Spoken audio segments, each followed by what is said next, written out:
He that fights with monsters should look to it that he himself does not become a monster. Dead Sky, Black Sun. Prologue. Distant hammer blows from monstrous engines reverberated through the chamber, echoing from the halls of the savage morticians far below, rising alongside noxious tendrils of acrid vapors and agonized screams. Leering gargoyles of pressed and riveted iron ringed the chamber's dizzyingly high arched ceiling and the tops of impossibly huge pillar-like pistons, each one wreathed in greasy steam, ground rhythmically up and down through wide, skull-rimmed holes that ran along its edges. A great chasm in the obsidian floor billowed scalding steam and roiling waves of heat and was crossed by a gantry of studded iron decking that rested upon massively thick girders. These, in turn, were supported on chains whose oily links were as thick as a man's torso. Lit by a hot orange glow from a snaking ribbon of molten metal at the chasm's base, many hundreds of meters below the chamber reeked of sulphurous fumes and the searing, bitter taste of beaten metal. The gantry led towards a massive cyclopean wall of dark-veined stone, pierced by a great iron gate that had been tempered in an ocean of blood during its forging.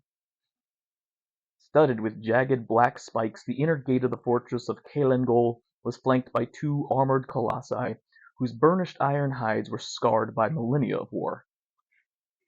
The gate led to the inner halls of the fortress's new master, and both demon-visaged titans hung with the blighted banners of the Legio Mortis, raised fearsome guns capable of laying waste to cities to track a dozen figures who dared approach the gate.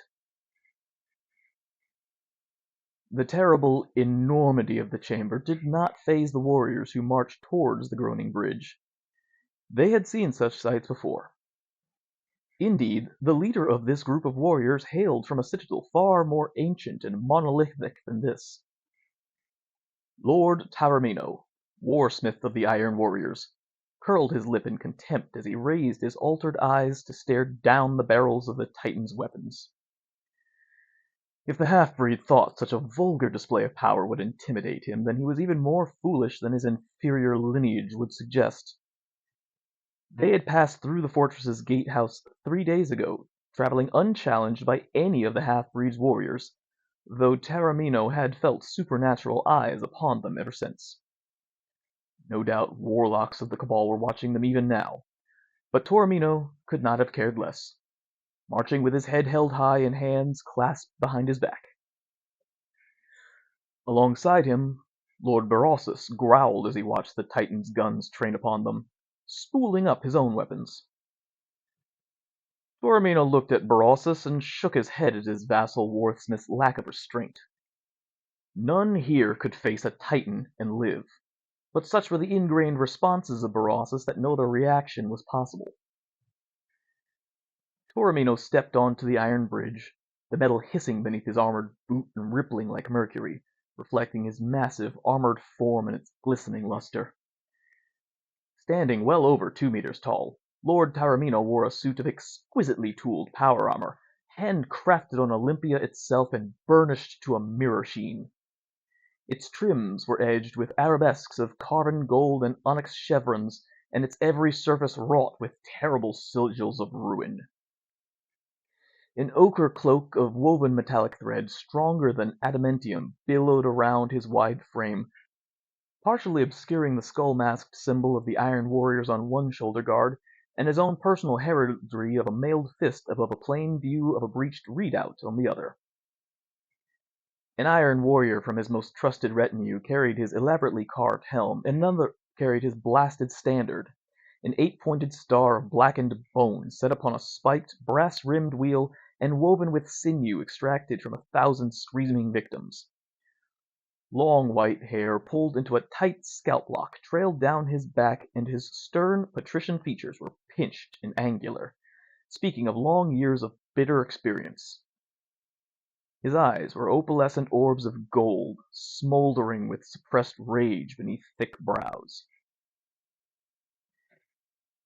As they approached the wall, huge blasts of stinking oil-streaked gases jetted from the pistons either side of the gate, and with a groan and squeal of grinding metalwork, the colossal locks disengaged with percussive booms that shook the dust from the chamber's ceiling. The Titans lowered their mighty weapons, and the upper portions of their bodies twisted around on bronze joints to grip the spiked gateway and pole. Steam jetted from wheezing fiber bundle muscles, and slowly the awful gate groaned open, spilling an emerald light into the chamber as Toromino and Berossus passed between the mighty death machines and into the sanctum sanctorum of the lord of the fortress. Toromino remembered this place from the many times he had come to pay homage to Caelengol's former castellan, a great and terrible warrior who had now ascended to the dark majesty of demonhood. The walls were of a plain black stone, threaded with gold and silver and glistening with moisture, despite the heat radiating from the terrazzo floor of powdered bone.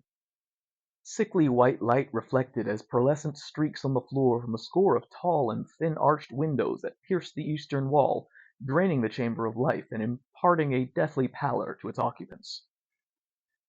A score of iron warriors stood to attention at the far end of the chamber, gathered about a polished throne of white and silver upon which sat a warrior in battered power armor. It galled Toromino that he came before the fortress's new lord as a supposed equal. The half-breed was a bastard mongrel, not fit to wipe the blood from an iron warrior's armor, let alone command them in battle. Such an affront to the honor of the Legion was almost more than Toromino could bear, and as he watched the lord of the fortress rise from his throne of fused iron and bone, he felt his hatred rise in a venomous wave of bile. The half-breed's appearance matched Toromino's opinion of him in that he was unclean and had none of the nobility of the ancients of Olympia. His close-cropped black hair topped a rugged, scarred face with bluntly prosaic features, and his armor was dented and scarred, still marked with the residue of battle. Did the half-breed not care that he was now receiving two of the most ancient and noble war-smiths of Medrengard? That this upstart's war-smith could have appointed such a low mongrel as a successor beggared belief. "Lord Hansu," said Taramino, forcing himself to bow before the half-breed while keeping his hands clasped behind his back. His tone was formal, and he spoke in low, sibilant tones, though he was careful to include a mocking inflection to his words. "Lord Taramino," answered Hansu, "you honor me with your presence, and you also, Lord Berossus.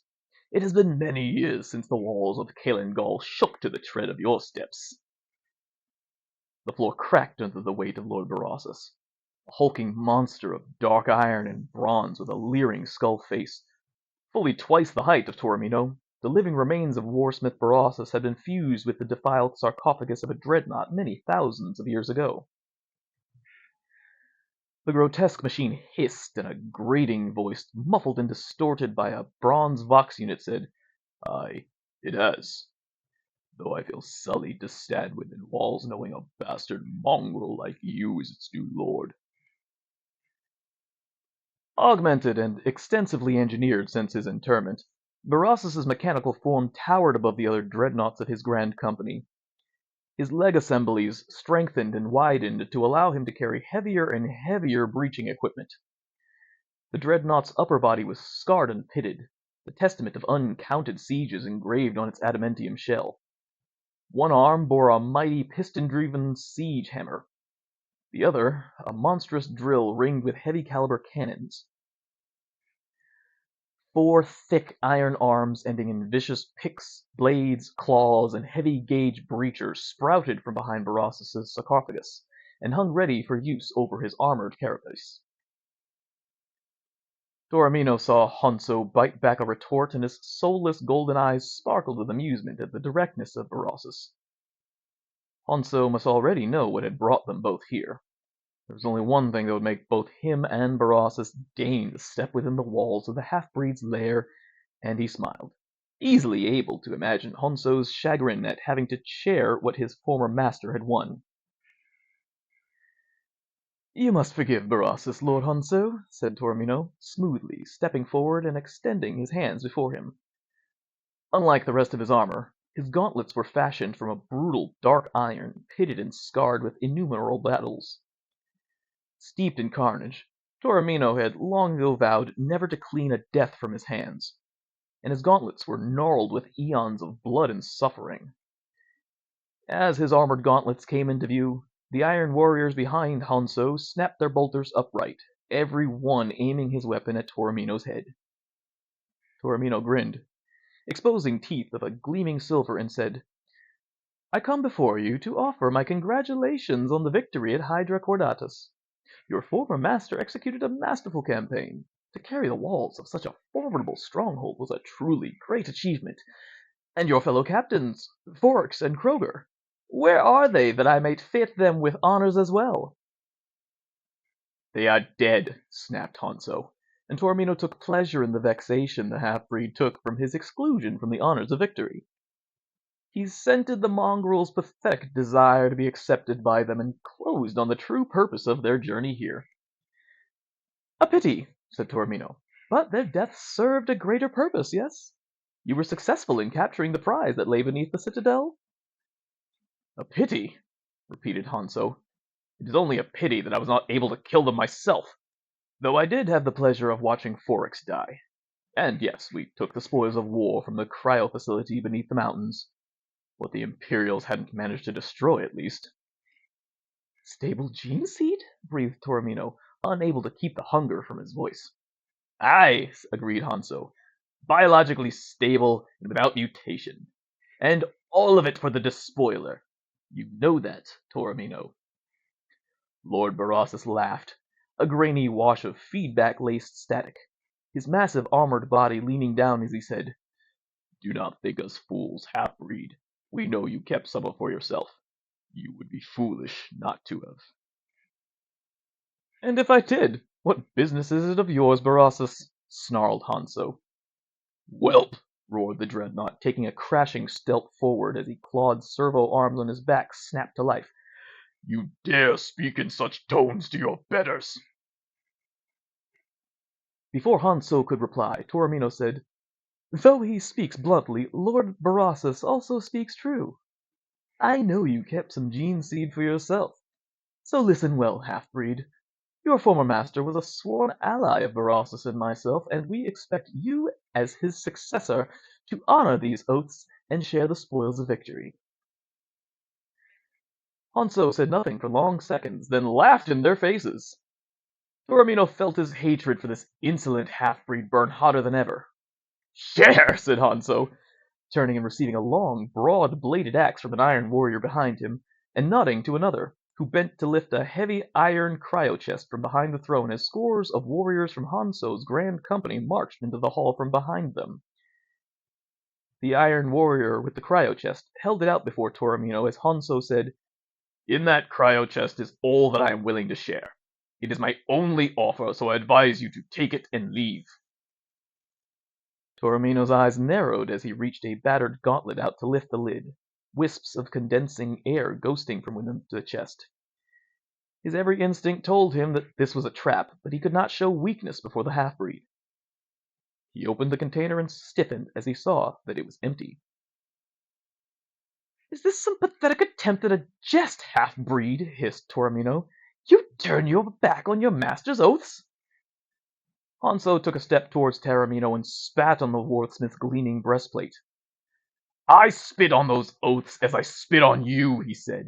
"You and your idiot monster. And no, it is no jest. Understand this, Toromino. You will get nothing from me. None of you will.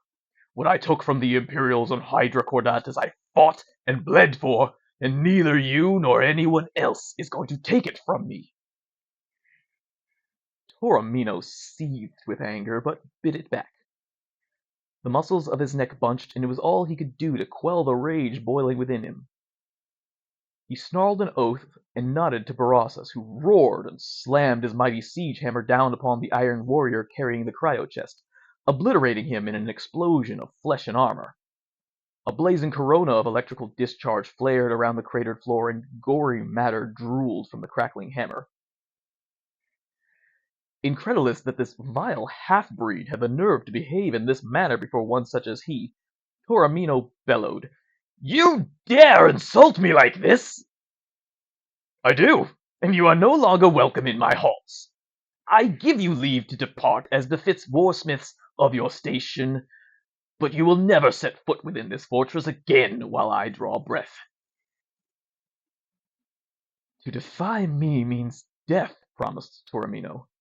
My armies will tear this place down stone by stone, girder by girder, and I will feed you to the unfleshed.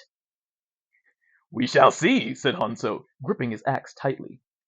Send your armies here, Toromino. They will find only death before my walls. Without deigning to reply, Lord Toromino spun on his heel and marched from the chamber, his retinue and Lord Berossus following close behind.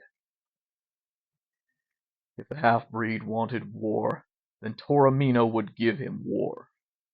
A war that would stir the mighty Perturabo himself from his bitter reveries.